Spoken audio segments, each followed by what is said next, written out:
Hey there, welcome to Hermit Haven. I'm Ashley. And I'm Jacqui. We're so excited to invite you into our safe space.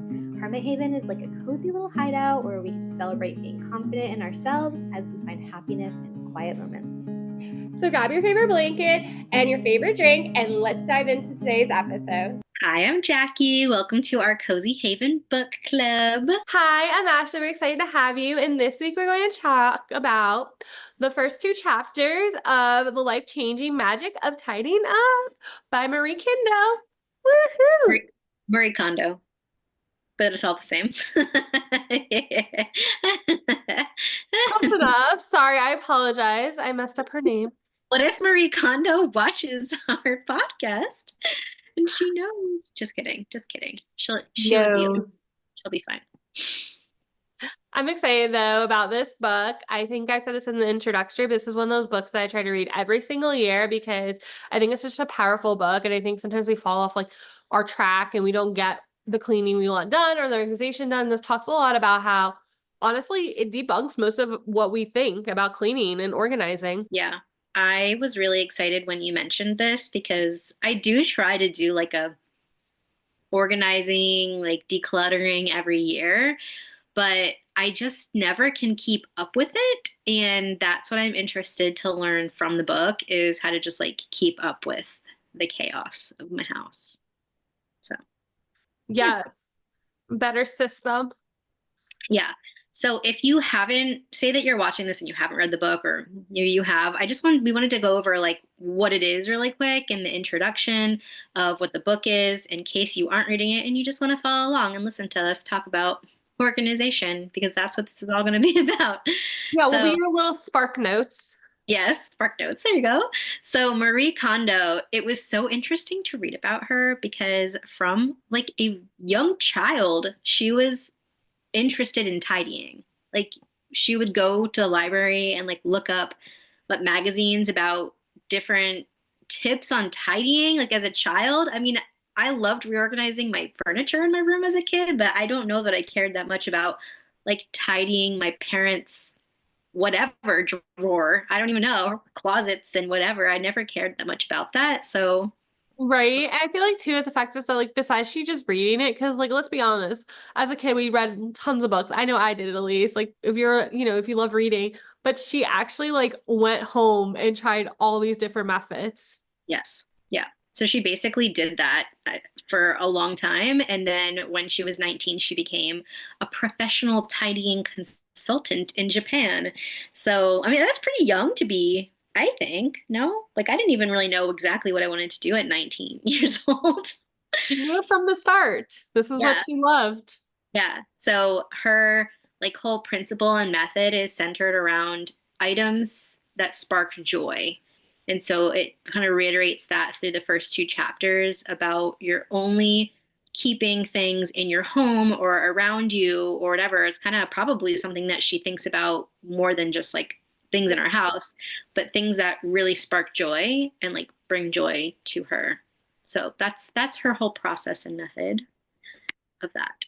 She also like we'll get more into it when we talk about like each chapter, but like she like came up with her own system. Like it wasn't just like, oh, let me try to do the bathroom first and then the bedroom. Like she talks a lot about like how she breaks it up into like different categories and how it's important to do it a certain way.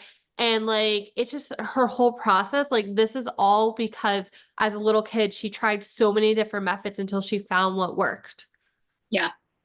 I love it. I'm excited. Okay, should we just start talking about chapter one? Yeah, go for it.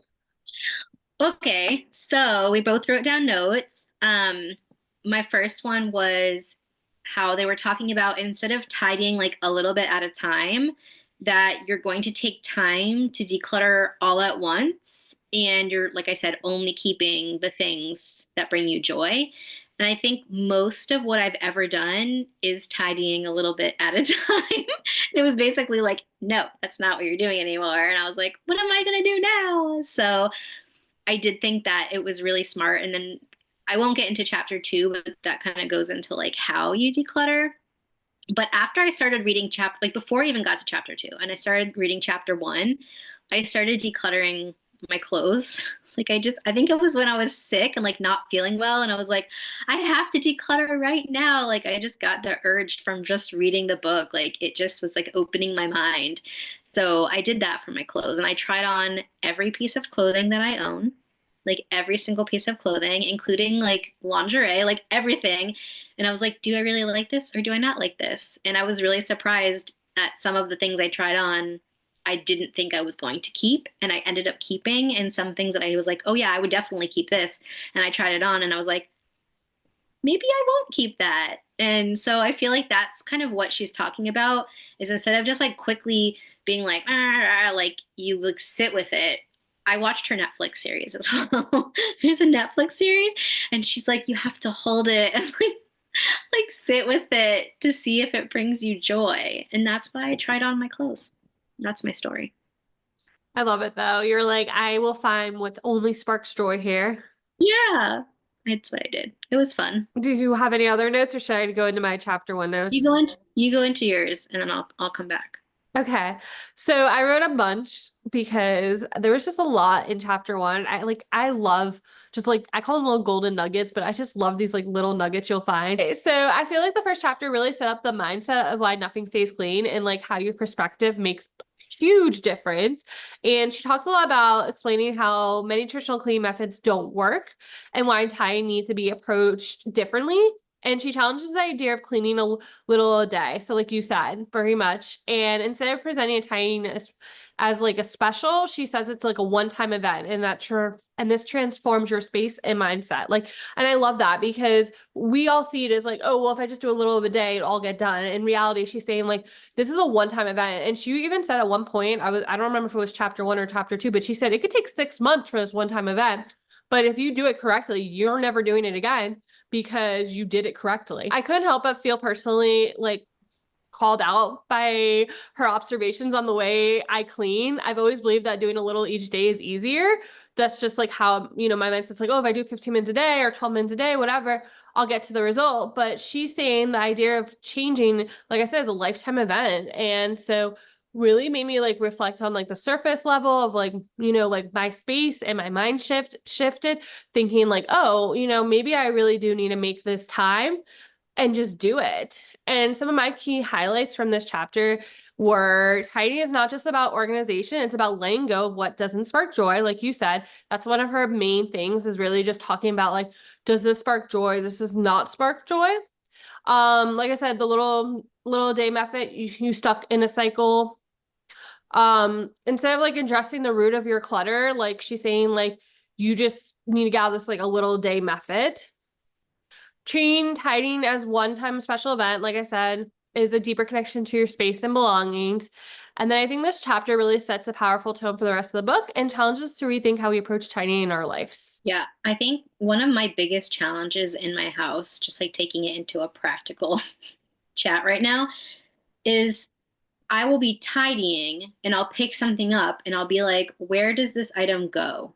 Like, that is my number one thing. That's the number one reason, though, my house isn't always put together or like whatever. And granted, I have kids, so I'm not saying it has to be perfect, but there's always clutter. And I'm like, well, where does this go? It doesn't have a home. And I'm like, but I don't know. And then I get frustrated, overwhelmed, and then I just give up. And so that's one thing that I'm really hoping that I can get from this method and doing this is only keeping what sparks joy. Therefore, we should have enough Mhm. space in the house to have a home for all of the things because I've been really trying to practice I know it's like what the 7th of the new year, but like since I've been home, I've been trying to practice putting it away, not putting it down, that whole mindset. But it has to have a place to be Yeah. put away to. So I, anyway, I like I think I don't remember which chapter it is, but she talks about too like how you have to gather everything. Like I don't know if it was chapter one or chapter two, but she talks about like how everything has to be gathered in one spot and then go through because we keep so much stuff in multiple places. Like your jackets are in one linen closet, you have things in another closet, your shoes are somewhere else. Like right? Like it's the fact is like you said, everything needs a home, but first you have to put everything back together to find that home. right. And so all the kids' toys, so it's like I said, the 7th, it is the 7th, right? Oh, it's the 8th of January. all the kids' toys from Christmas are still sitting in my living room. And I was like, I refuse to put them away until we go through everything else and have a spot for them. Because right now, I'm not just going to shove it in all the random drawers. No one knows where anything is. No one can see anything. It's a cluttered mess. I was like, I'm not doing it. So it's just going to sit there until I have the time to go through with the Oh, boys and see what sparks joy that they want to keep and what we're going to donate. I mean, also another thing she says, and this is chapter 2, I remember, but it wasn't just about what sparks joy. It's also like instead of looking at your stuff and going, you know, this is the stuff I want to keep, you need to go for your stuff. Like instead of saying like this is the stuff I want to get rid of, she says like you should go for your stuff and look for the stuff you want to keep. Which I Yeah. think so many times when we go into cleaning, we think about how this is the stuff I want to get rid of. I got to get rid of it. But really, if you focus on the stuff you're going to keep, automatically all the stuff that you're going to get rid of is going to get rid of. Okay, I love that. And I don't know if I thought about it like that when I was reading, like, I don't know, when I was reading chapter 2, but because okay, this applies to when I was doing my clothes. And I was thinking, like, oh, well, I love this. I definitely don't like this. And this, like, maybe I'll want it one day. And that's where I think we all come into this, like, clutter, is because there's those things in the middle, the things in the middle that don't really, we don't love them, but we just kind of like don't hate them, so we keep them. And that is the stuff that needs to go out also. Like only be keeping. So I love that you just said that because I need to like remember that when I'm going through all the other stuff. Do you want to just go into chapter 2 since we're already talking about Yeah, it? Okay. I can Yeah. do continue with my notes. Yeah. Do you Okay. you go ahead. Sorry to steal the show.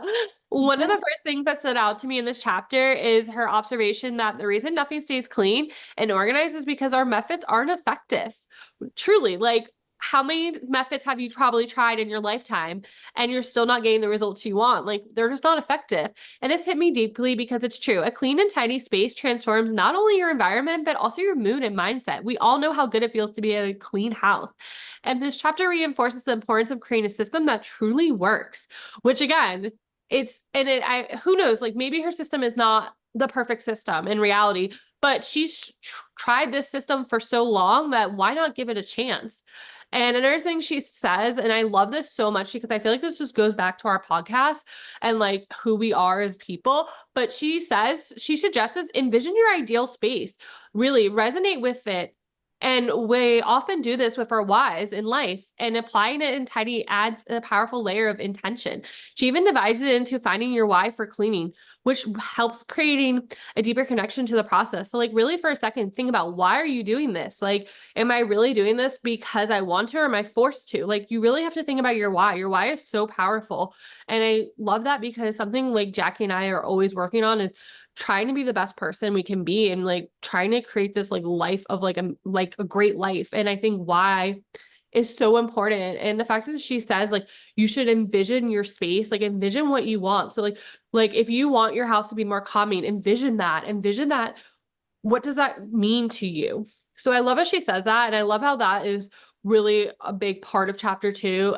And then a standout moment for me was her advice to focus, like I said, not keeping, not what, sorry, let me say that again. A standout moment for me was her advice to focus not on what to get rid of, but on what to keep and what sparks joy. Like, again, like we just said, like that's so important because we spend so much time to get rid of stuff, but that's so negative, right? Why are we trying to get rid of it? Instead, let's keep what makes us happy. And then this is like a subtle shift in mindset, feels empowering and more positive. Another game-changing idea is to tidy by category rather than by location. It's so important to gather everything first, starting with clothes. Makes perfect sense as it's practical and impactful way to begin the journey. One more thing that stood out is her point about how criticizing someone else's failure to clean can reflect a neglect of your own space, which I think is, again, goes back to our podcast, how we've said this a couple episodes now, but when someone's criticizing you and talking about things like that, it's not you, it's them. And so the fact is she literally says in her book that someone saying, oh, you didn't clean this correctly, or you're not cleaning, or you're not doing this correctly, it's their failure to take care of their space, not us. It's not us. We're doing what we can. So I think, again, it's all about mindset in this one. I really love chapter 2. I really really resonated with me. And then some key points I got is envision your idea space and knowing your why, like I said. Focus on what sparks joy rather than what to discard. Tidy by category, not location. Start with clothes. Again, these are just kind of reviewing what I've already said. Being mindful of how judgment of other spaces reflects on your own habits. And this chapter offers so many practical tips and mindset shifts that make tidying feel more intentional and approachable. Because again, we all see tidying like as a chore. Like we literally call it a chore, but how blessed and how rich are we that we have a house to clean? We have a kitchen that has dirty counters. That means I ate dinner. I have all these clothes that I have to go through. How blessed am I that I was able to be able to wear what I needed for every event? How blessed am I that I have books on books I have to go through still? Like, and that's the next category she says that you should clean after clothes is books. Right? How blessed, how rich are we that we have all these things and that we are spending time to be mindful about these things. We're not just looking at these things like, oh man, I have to clean them. I have to figure out what to do. Right. And then I think too, like another thing is like, after you go for all your clothes, or go for all your books or go for all the things in your house, giving it to someone that might need it even more than you. So we're passing on this thing that once upon gave us joy. And I don't know if we got to this in the book yet. I read this book before, but she even says to thank your clothes and to say, thank you for giving me what I needed for the moment. Like we're really focusing intentionally on like how amazing this piece of outfit is that, like this sweater I'm wearing right now. I've had this sweater for like 10 years. Absolutely love it. I bought it at like BJ's like warehouse, right? But like this sweater has brought me so much joy. It has kept me warm for so long. And to really be mindful of what you're wearing and your pieces of clothes is just a whole nother mindset shift. Yeah. I was on TikTok the other day and I came across this girl's video and she was talking about how she purchases clothes and she was saying like I don't have a lot of clothes at all and I've been like this my whole life and people like friends have come over and been like you really don't have a lot of clothes and she's like I know because when I buy something I know that I love it. I know that it's quality and that's the only reason that I buy it. And it was like so linked to the book and what we were talking about and I was like, "Oh, yes, like this is the mindset that I need on my social media." And she was talking about not over consuming. And I assume that Marie Kondo agrees with not over consuming and just having things that you really feel good in. And yeah, I love that. And so it's funny that she talks about clothes first because it was before I read that part and I'd already gone through all my clothes. So I love that. And I like that she talks about she gives like a what is it called? Like a set of like what you should do first and then kind of what you should go through. So it's like clothes, books, papers, miscellaneous, and then sentimental last because it's the hardest. So it kind of goes from like the easiest to the hardest. That way you feel like you have some momentum as you're going along and then it gets to the hard stuff because sentimental stuff is always hard for me to get rid Always. of. And she also like even when she's talking about clothing, she like subcategories. So she's like, you should go through season, like, seasonal and then this and then that. So like even when she's like each category is broken down even easier. Yeah. And it's easier for me to break stuff down. So I'm going to be doing this. I need to start like today, but we just haven't had time with the kids' toys. And so it talks about doing a category rather than a location. And so we have toys in the boys' room. We have some toys in our ottoman, like in the entryway. We have some toys in the living room, in the TV stand. We have some in the garage. So we have toys all over the place in our house. We don't have a huge house.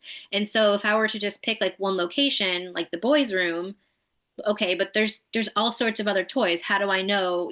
So I like that she said that. And so I made a little list in my notes app of specifically because I'm starting with the toys next, like all the different places that there are toys. I even broke down the boys' room to like there's some toys behind where Pierce's bed is. There's some toys in the closet. There's some toys in the bookshelf. Like I split it up just because for my brain that's easy, but it's all the same category. And I just broke it up into different little locations of that category so that I can like handle it like piece by piece. Um, so that's kind of my next project with this whole book. But I swear, like getting dressed has been so much easier because I know that I've tried everything on in my closet that I will feel good putting every piece of clothing in my closet on And so it's been like I just went on our trip for the whole week and I was like, oh, that's easy because I just know I like all of these. Let me just pick 7 things out. I don't know. It just made it so much easier because I'd already done it. So Yeah. I feel like this is going to be a whole new 2025, like a whole new year for me. So I'm excited about that.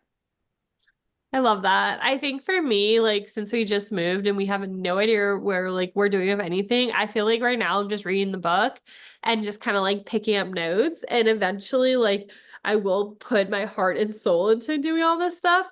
But like I literally am like just found like that I have 2 baskets of clothes that I didn't even know about existed.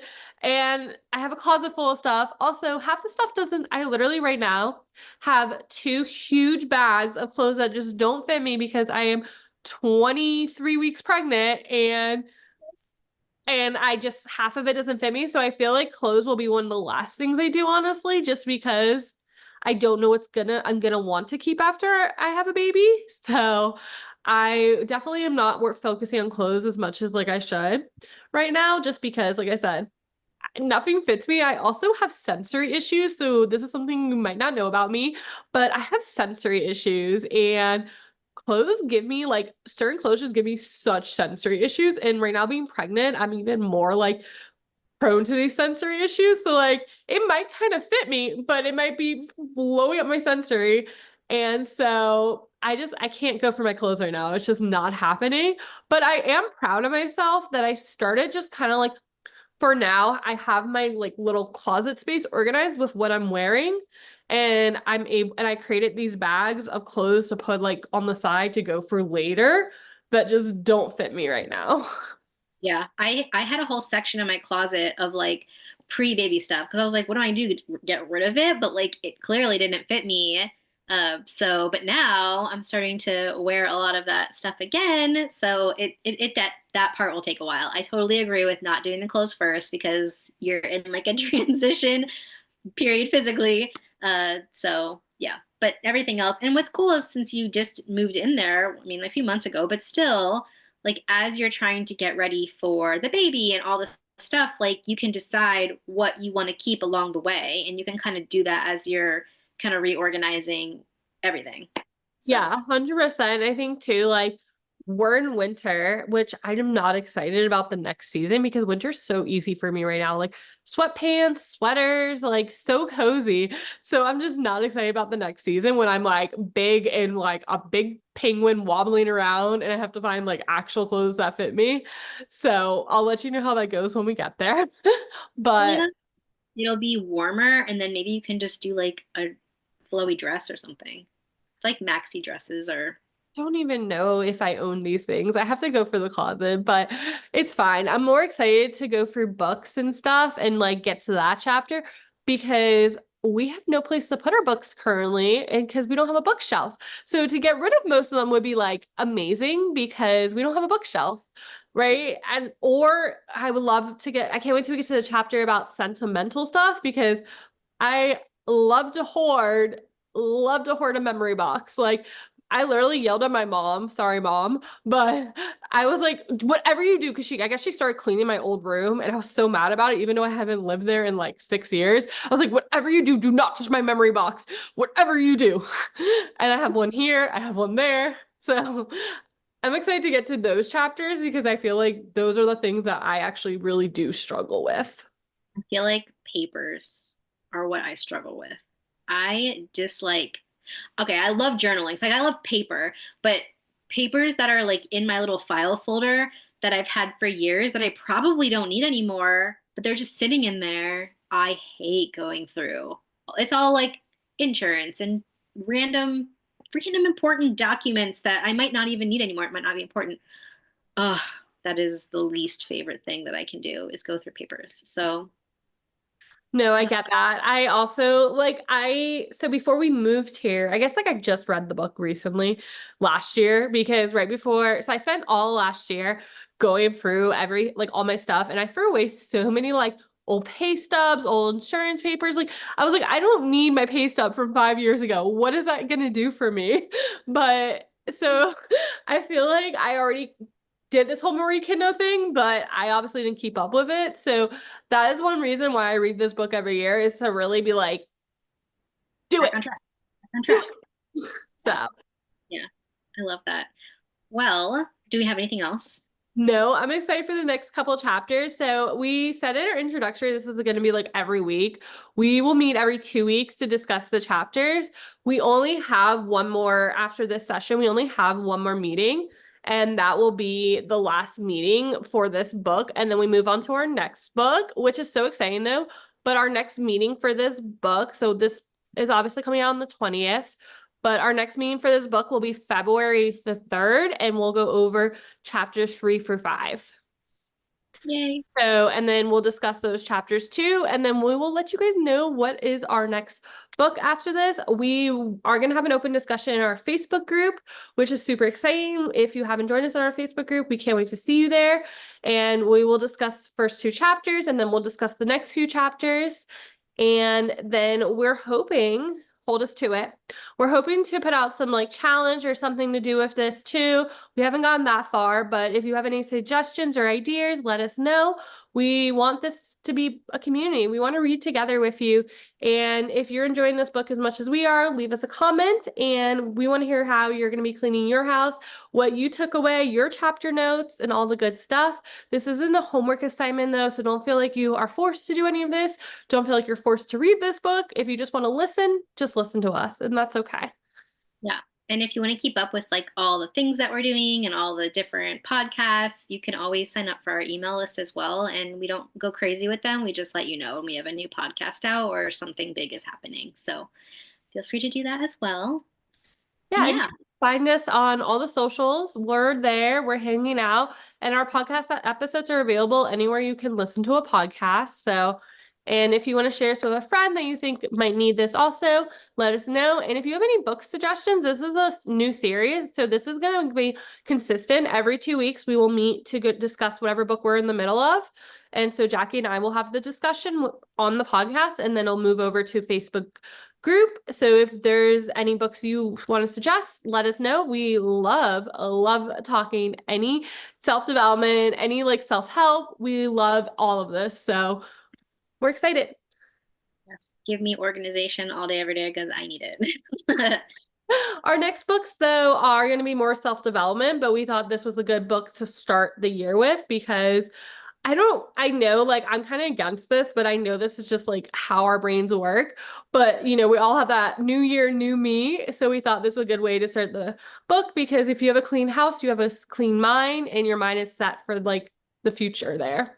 Well, also, I feel like after Christmas is when the kids get all these toys. And that's when my house gets the most cluttered, is right after the holidays. And then I'm like, throw everything away. So, yeah, it worked Jacqui out well. obviously has on her mind. I think we'll get an update from Jacqui. Stay tuned. Yes. I will update you about the toy situation and how far we have come. Hopefully, we've gotten into it by then. We But will. if you see any cute baby toys, you know where to send them. Yes. I know. I need to go through the garage. That's where I feel like I'll have some extra smaller kid stuff. But yeah, it's gonna be wish me luck. Love you all. Thanks for hanging out at the Cozy Haven Book Club. We'll see you all in 2 weeks for the next episode, and we can't wait to hear all your wonderful thoughts about it. Love Have you. a good night. Bye-bye. Bye. Thanks for spending time with us today and being part of our Hermit Haven community. We hope you enjoyed our cozy chat and are inspired to embrace your inner hermit. Remember, even in the quiet moments, you're never alone on this journey because we are truly all in this together. So until next time, stay cozy, stay true to yourself, and keep spreading love wherever you go. Bye for now. We'll see you next time.